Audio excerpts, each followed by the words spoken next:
రఘురామ్ ఒక దగ్గర కూర్చొని శివరాంని పిలుస్తాడు. ఏంటన్నయ్య రమ్మన్నావు అని చెప్పి శివరాం అనగానే ఇక అప్పుడు రఘురామ్ రామలక్ష్మి పెళ్ళికి నువ్వే కన్యాదానం చేయాలని చెప్పి అంటూ ఉంటాడు. అదేంటన్నయ్య, కన్న తండ్రివి నువ్వు ఉండగా నేను కన్యాదానం చేయడం ఏంటి అని చెప్పి శివరాం ఆశ్చర్యంగా అడుగుతూ ఉంటాడు.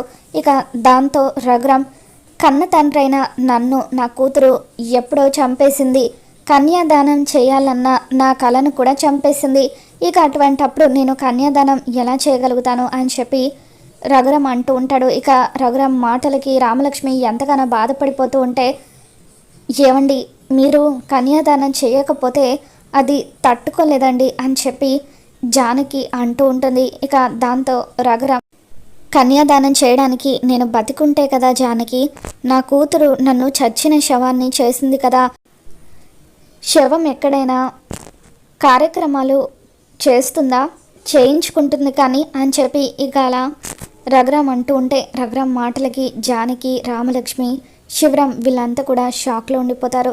మరి ఈ వీడియో మీకు నచ్చినట్లయితే తప్పకుండా లైక్ చేయండి.